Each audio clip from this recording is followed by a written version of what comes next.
My story is very different. I took a very different path.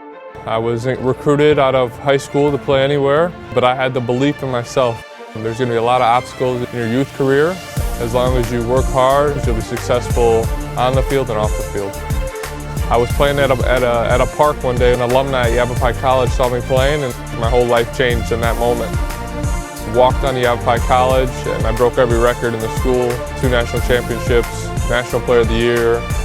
And that paved the way to head to the University of Michigan. Going from not recruited to a full ride scholarship, it was pretty meaningful, but the job wasn't done.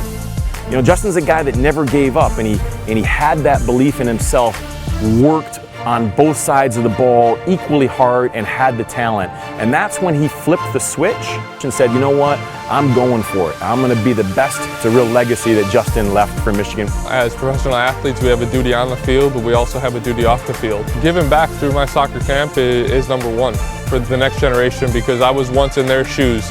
I try to tell the youth now about things like work ethic, working hard when nobody's looking. It's a great opportunity to not be at this camp, try to educate the parents. You know, if you want a kid to be an elite soccer player, what kind of parent do you need to be? What opportunities you need to offer them? It's really important for them to be the total player, to have every aspect of the game. I think you can take a little something from Justin.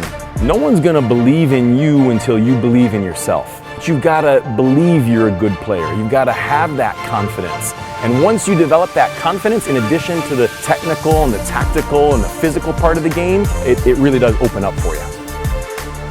Justin Meram is a very tricky soccer player. He has that ability to turn left, to turn right. Very unpredictable, which is the worst case scenario for defenders. But guys like Justin, you know, you need to be very strong mentally and to understand that you can change the game in the moment. Because to make that one shot in the game, you have to miss 100 at practice. It's muscle memory, it's technique. You only get one chance, your technique better be right. And the only way to get that right is to practice. You gotta have some mojo. And you gotta be able to go off the dribble and beat players and just strike balls on frame, right? You don't need to overhit balls, but when you get in those shooting opportunities, your team's counting on you to create opportunities. And Michigan is a strong soccer state. Right now you have the rec soccer and then you have the travel. But for that middle group, it's really going to give these kids a chance to play at a high level. Really see National Youth Soccer as trying to bridge the gap between recreational soccer and travel soccer. The professional coaching that starts young, it's expensive. You know, because what's a coach do? A coach needs to inspire players. Inspired you to do more than you thought you were capable of, right? So you need to find those kinds of coaches, and you're going to be successful wherever you are.